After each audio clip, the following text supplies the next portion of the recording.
Hello, members. Welcome back to another episode of The SCIF. We are glad to have you here, and thank you so much for supporting the show. Today, we have a little bit of a different format for this show, and David is going to explain what's going on. Yeah, so this time, I'm trying out in dialogue with ChatGPT 4.0. So basically what I did is I said, hey, what are the biggest questions facing Western civilization in America today? And it punched out 5 questions. I thought we'd get into them and we could debate them. And one of the things about the members only and the members thing is just getting to know the way we're stepping back and seeing the big picture and the way we see the world and how we're kind of talking about negotiating these things between us and amongst us individually. So I thought that would be a good way to tease those things out. I love it. Let's get into it. What's question number 1? All right, so question number 1 is, can America restore its institutional legitimacy and public trust in government? No. Next question. On the next one. Why not? To be fair on this, one, I've always had the opinion that you need to delegitimize everything for us to kind of purge out the nonsense. That's always been my take. So we have to clown on the agencies. We have to kind of troll things quite a bit in order for that to happen. And I think internet culture has been doing that quite successfully. But I think the actual way to restore trust to these agencies is, I think, what we're seeing right now with Doge is the cleaning house, the auditing, the purging the unnecessary, the going through and purging out the corruption. That is how we... I think as libertarians, we would look at things like the FBI and we're like, we probably don't need the FBI. And a lot of those services could just go elsewhere or whatever, or privatize or whatever, I think we could all have arguments around that. But I think if we're to restore actual legitimacy, I think auditing and purging out the unnecessary stuff and fixing the redundancies would be the way to do that. Same with, we just played on the public episode, the Hegseth auditing $850 billion at the Department of Homeland Security and the Pentagon. Like, that is how you restore legitimacy. People aren't signing up for the military anymore because they all feel like it's worthless. And if you can make people feel like it's worth something, like that will then legitimize it, right? But they weren't signing up for the military. The most recent recruitment numbers appears to be there's been a major spike since Trump came into office. Yes. So that's like confidence in Trump as an actor, but also confidence in things like reconciling with the past builds legitimacy. For example, admitting that forcing a bunch of people out of the military based upon vaccine status was a dumb idea, apologizing and then compensating those people and welcoming them back in is the way you create those things. Now, to what degree we're going to get that on, I think, the deepest questions. These are artificial questions like, do I trust the FDA anymore? Will I ever trust the FDA anymore, or the NIH or the CDC? Versus things like, well, the intelligence agencies and how do we build trust there? Those are even more difficult questions because it's literally in their mandate to lie to us. Yeah. I still say no because I think, like you pointed out, people have faith in Trump, or they have faith in RFK, or they have faith in people, right?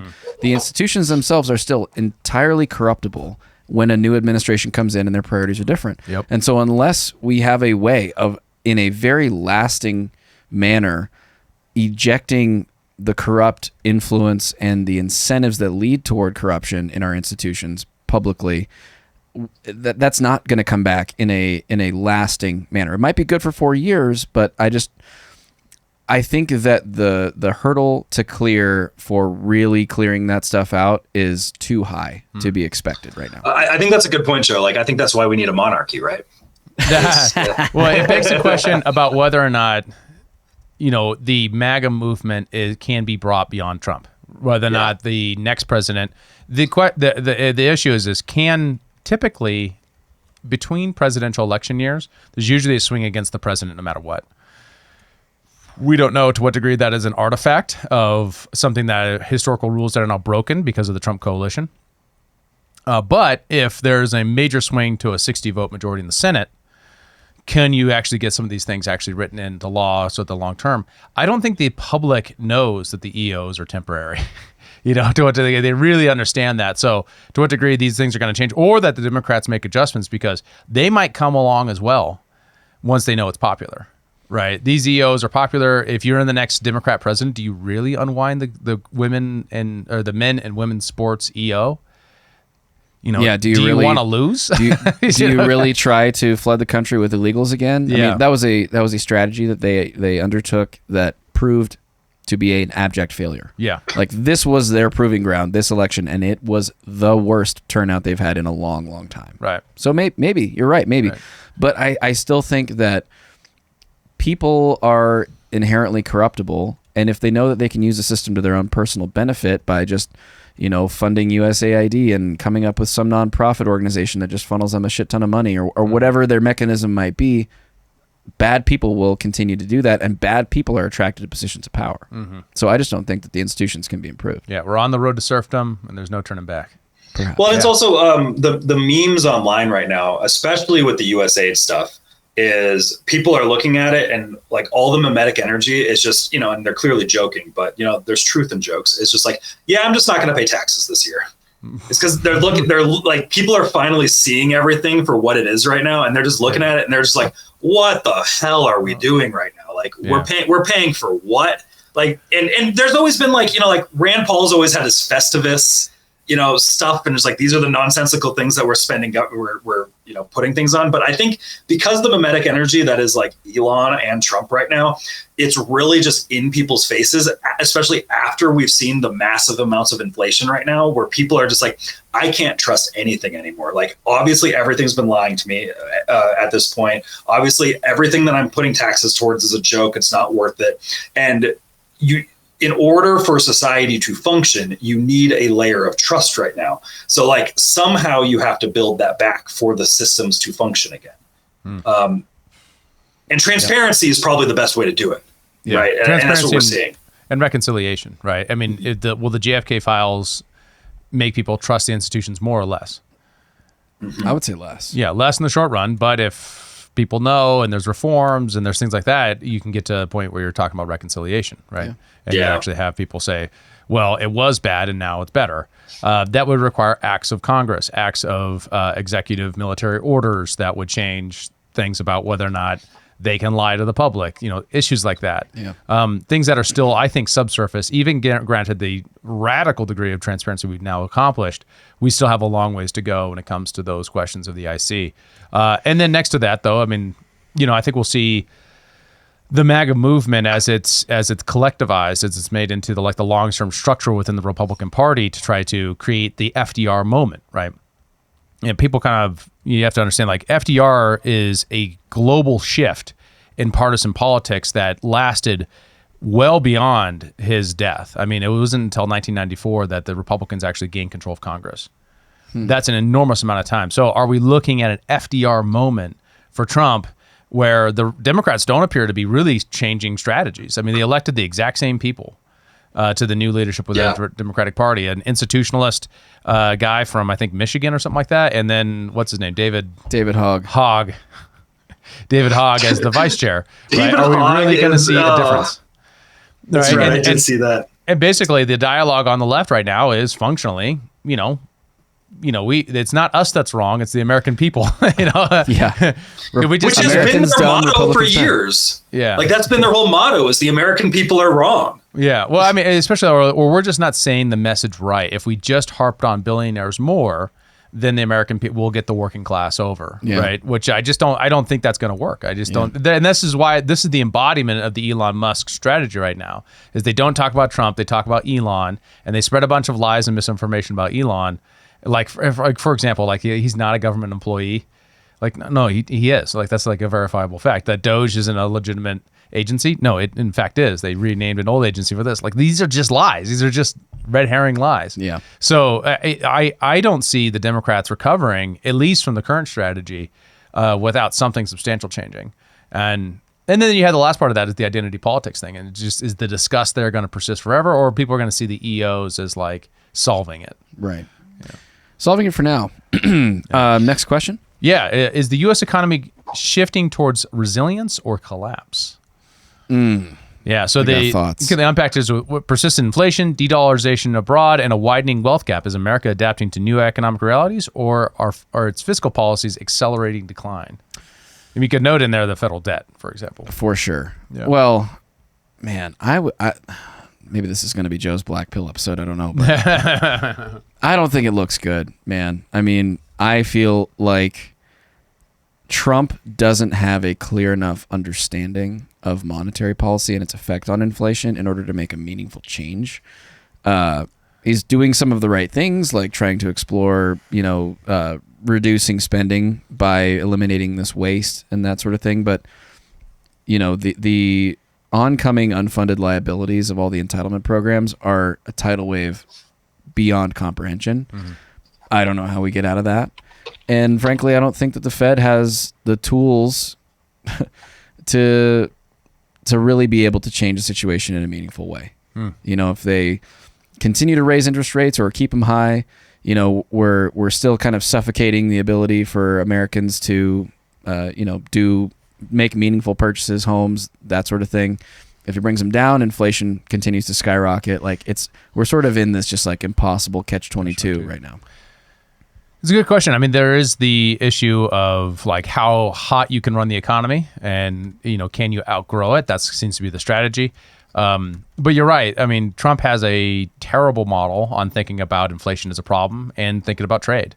Ultimately, we have this weird choice that we're at where we can either have lots of foreign labor and therefore and less trade, and then in order to produce more here, or we can have less foreign labor and we just do high skilled labor and we be more selective, but then we need more foreign trade in order to keep prices low. Mm-hmm.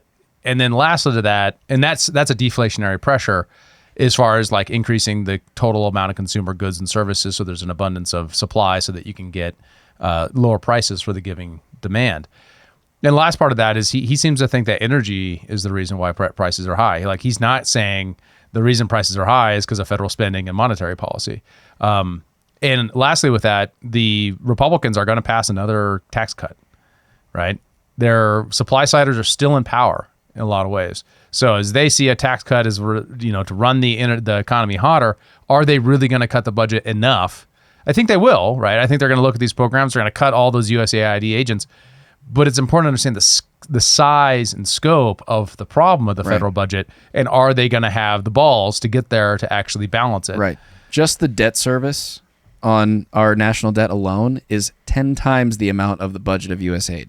So they're going to have to go layers and layers and layers deeper and go across every federal agency. And I trust that they will explore that. But I mean, to what degree can they actually meaningfully cut from that? Yeah. And in a lasting way that is persistent enough to actually make a dent in the debt service. And I mean, the growth piece is an interesting, factor here. The energy piece is an interesting factor, but it's only a factor. Mm-hmm. But until I think we really address our core understanding of monetary policy, we won't have a meaningful path to righting the economic ship in this country. Right. And this is a thing that Trump can only do so much on. I mean, the real challenge to American production is not, in my mind, it's in part because of international competition, but far more so, it's the Environmental Protection Agency. Right. I'd love to see what they're spending money on. Well, yeah, it's not their spending, it's their prohibition on building anything, yeah. Right? And so if you're going to run the economy high and you want more things made here, awesome goals, great. Are you going to do something about the Environmental Protection Agency? And can you do that as a president without Congress? Because Congress ain't got the votes. That takes 60 votes. Yeah. And it's unlikely, from what I can see, that, in the next 2 years, we're going to see another Republican swing, like I said in the last point. And then, the question is does the MAGA movement persist beyond that? And do we run into the fiscal cliffs before they can do something substantial to run the economy hot enough so that receipts can go up? Yeah. I think if Trump can run the economy hot enough for 2 years that people see and feel a meaningful difference at home, then maybe the Republicans could pick up some seats. Maybe there was a little bit of election fraud that existed in this election that prevented some Republicans from taking seats that the voters actually wanted them to take. Maybe there are some election integrity measures that can come into play in those next 2 years to kind of fortify some of those things. Who knows? But yeah. Kyle, what are your thoughts?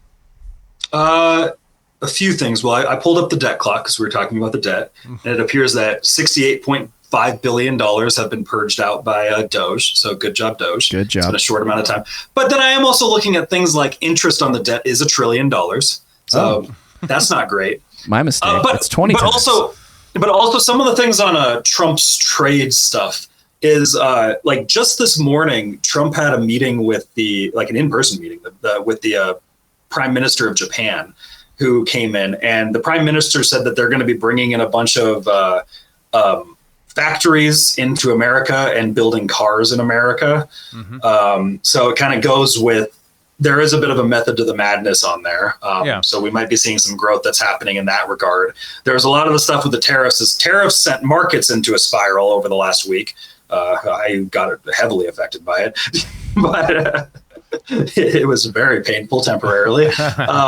But then the tariffs are being suspended because Canada and Mexico are cooperating with Trump's demands, which is interesting because, like, we talked about the tariffs in the past where Trump really likes to use them as a bludgeoning tool. We are concerned, I think mutually all, about some of the trade aspects that tariffs kind of go with and some of the dynamics there, where it's like, what if people don't take the bluff with the bludgeoning tool, yada, yada. Yeah. Trump himself recognizes, he was asked, like, are you concerned it's going to hurt Americans? And he said, people know that there will be temporary pain. Like, he specifically said those words. So like there's those things that all come into play there where, I'm cautiously optimistic, but like there are areas to be concerned as well. Yeah. I think that's all reasonable. I mean, partly with this, I think when I look at the data center, what was it called? Project Stargate? Suspending environmental review and other kinds of government red tape in order to build something under a national emergency. To what degree can he use that power going forward? But noting that power doesn't scale in the sense of, like, it can do really major projects, but it can't do all the little things. And that's where the real economy is. The real economy is in individuals in their hometowns building a new business because they see a market opportunity and they're able to acquire the funding to go pursue that dream. And to what degree can we get there from the finance point of view, from the regulatory point of view, and all these problems? And a lot of those require congressional action to get to scale. Yeah. So I don't even know if the existing Republicans we have will be the ones that can actually do this whole thing. They talk a big talk, but there's just a lot of them still in. I'm looking at you, Lindsey Graham. Big balls for president. Something that's actually, and I'm actually just typing this into Grok right now. Because one of the Trump strategies is just a very pro-growth, like an extremely pro-growth strategy, which I'm all for. Yeah. As a way of combating inflation. I also think there's the libertarian monetary view that is also important, but growth is important as well for inflation prevention. And you mentioned the EPA, Dave, and I feel like the EPA, just as an agency, has not really been mentioned at all on the campaign trail. Like, Trump wants to open up, energy production, which the EPA is a major factor in the prevention of doing. But it's interesting to me that I feel like the EPA as an agency is never really discussed. Well, yeah, and I mean energy, but I also mean that development that you want to build some more houses on. Right. Yeah. Or I mean that brewery you want to build, or that, high-tech manufacturing plant, whatever the thing that is that you're making, the EPA is the barrier, is one of the largest ones. So like part of me was wondering is like, I wonder if there's a reason why he didn't use the words EPA. And I was like wondering if maybe there's like polling on that of like maybe Americans. So. This is just, I'm just seeing from 2017 is that 60% of Americans want the EPA's power preserved or strengthened. I'm not seeing anything more recent, but I was just kind of wondering if like maybe you can talk about this, but the Americans actually kind of like the EPA in theory, kind of a thing. Sure. And that's one of the questions is like, can you build enough credibility with things like Doge and these other EOs that are very much crowd pleasers to spend that political capital later on? And what are you going to spend it on? Are you going to spend it on tariffs and trying to reshore by tariffs, or are you going to spend that political capital on reforming the agencies that are preventing domestic manufacturing and production now? Let's move on to the next question here. So we have here, can the U.S. maintain its global dominance in the face of multipolar challenges? Yeah. This was what Grok thought was one of the most pressing issues, huh? Yeah. So ChatGPT, right? We're using ChatGPT? Yeah. Okay. Was it ChatGPT? Yeah. I've been playing around with it some more. It's a lot better than it used to be. So What are your thoughts, David? Yeah, so it's an interesting claim. I think the Marco Rubio stuff we talked about in the regular episode is interesting, like him admitting the multipolar world.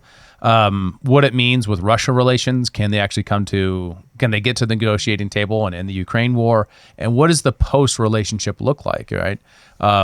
With the kind of purging of the IC that I hope happens. What does that mean? Will Russia be able to build a more direct line of trust and kind of recoup and end this Cold War we're drifting into with Russia, China, Iran, and then when you zoom out a little bit more economically, the BRICS nations and what that might mean. Yeah. So I don't know. Obviously, ChatGPT has a bias towards the status quo when it comes to the more neoliberal look at the world, where we need global dominance, otherwise everything becomes the Third Reich or something. So to me, the drift into a multipolar world is actually a good thing, right? Is always the trap, right? The Thucydides, is that what I say, or Thucydides? You're close. Thucydides. Thucydides trap, Thucydides right? trap, Basically, the idea yeah. that if you have a major empire and an upcomer, they will inevitably go to war because the major empire can't. Can you gracefully exit your unipolar moment without a major war Against you. Yeah. And that's also different because of nuclear weapons, right? China and Russia have nukes. Can we go into a direct conflict with them without a nuclear exchange, which no parties want any part of? Well, I mean, I think there's a lot of factors to this. Obviously, my interpretation would be no, we can't maintain global dominance, but we can maintain global influence, and we should. I think we will in a lot of ways because we're one of the world's largest economies and we export a lot of culture, and like there's a lot of reasons why a lot of countries look to the United States as, sort of the tip of the spear in a lot of senses. But I don't think we should maintain global dominance personally. It shouldn't be a name. Yeah, no, it shouldn't be a name. And I'm glad to see somebody like Marco Rubio, who I've taken to be very hawkish and, neoconservative in a lot of his views, kind of accept, and maybe a lot more of the MAGA world accepting that like the US doesn't have to dominate everyone. Like we shouldn't. But as it pertains to like that thing that you mentioned of, being attacked by smaller nations or, the ones that want to challenge you for the throne of global dominance, I mean, that I think is going to depend heavily on if the military is able to pivot to a strategy that actually works in modern warfare, which is not, spending tens of billions of dollars on a couple of hundred new Navy ships necessarily. It's drone warfare. It's, very asymmetric in a lot of senses. And will we be able to pivot this giant apparatus into something that can actually pose a significant enough threat that we can defend ourselves from one of those challengers, like a drone swarm of 10,000 drones from China? I think a big part of like negotiating that trap and that transition is going to be reconciling the contradictions within MAGA, right? And one of the big contradictions there is just the look of the Middle East, as we don't want endless wars, but we're going to occupy Gaza, but we're going to arrange things for Israel, and we're going to, not care about Syria being run by Al-Qaeda and these sorts of things, as opposed to the America first and we're going to worry more about our own hemisphere, and we're going to reshore more of what we're trying to do when it comes to our own interest and what we're going to do there, while we're obviously doing the opposite in other elements. So all that's talk, none of that's action yet. So I don't want to like say that I know what's going to happen, but the more that, that the order that's going to be made in the wake of the ending of hostilities in Ukraine is going to change our relationships with some of the major partners there. And then second to that, Taiwan. And then third to that, what we're going to do in the Middle East when it comes to Saudi Arabia and Iran. And how that's one of the things is like, and I've said many times on the public show, is I'm very interested and kind of excited that the foreign policy seems to be much more focused on our sphere, like North and Central America. And it's exactly like I understand, I can understand what's happening with Canada, Greenland, Panama, Mexico, El Salvador. All those things make sense to me. Like I understand the logic of them. They all make like very clear sense. There might be things that I might have like quibbles here or there with various things or whatever, but like I kind of get it. And also just like the elevation of somebody like Milei in South America, like it's like make Argentina great again and use that as a beacon for like this is how South America can fix its problems and kind of elevate Bukele in El Salvador. It's like, that being said, I can't understand the logic of all of our adventurism in Afghanistan, Syria, Iraq, right? Like one has a clear logic that I can follow, the other doesn't, right? And that's what I'm excited about, and that's part of the multipolar world that we're living in right now, where it's just like, yeah, let's focus on the shit in our domain. Like, let's keep those. Like, I'm down for that. I think that makes America great, is if we kind of spend our efforts and the majority of our focus there. Totally. Yeah. So last question, a little bit more, even higher level. Does America still have a higher purpose, or has it lost its sense of destiny? And I think this is where, I mean, for me, the current moment, the best thing being said is like the Techno-Optimist Manifesto. Yeah. In that space of, we can do cool stuff still, guys. You just have to let us build it. And that orientation to possibility is around the culture, around the corner. The best days can still be ahead of us, and the orientation of thinking about the future with hope, as opposed to we are stuck in malaise forever, Jimmy Carter, Joe Biden like messaging, where we're just going to navel gaze about gender ideology until we drift into non-consciousness, right? Until the death of the universe. Exactly. Like, and you can see that. Like, there's a fervor. Like, it's a very Nietzschean will to power that is coming in with guys like Elon, guys like Vivek, a lot of the tech people that have come over, like the Mark Andreessens of the world. The David Saxes of the world, is like they want America to do cool shit and to be a place where you can do cool shit. But since then it's been like, no, you can't do that, it'll ruin the environment, like it's like you're just met with all these burdens where it's like we can't do anything anymore. And these other countries, they're not as burdened. They're not as burdened by what has been as we have been. Well, the other side of that, the other part of that, Kyle, too, is noting, there's the left wing pushback, but there's also now a right wing pushback to that. Yes, it's you don't get to build that because you might use the wrong people, right? You need to give those jobs. And to me, that's where I see the Vivek stuff happening. Like, I feel like Vivek's entire thing was a call of like, hey guys, we should be awesome again. Yeah. And like so much of the conservative critique for so long has been like, Americans are lazy, the schools aren't producing good people, blah, blah, blah, all this stuff. And then Vivek makes that point, and everybody's like, how dare you call Americans lazy? It's just like, he's contributing to the conversation that has been the conversation for the past decade. It's like... Exactly. Yeah. It's like, let's just do awesome things again. Like, make it be like, I'm proud to be an American. Like, because Americans do badass shit. Like...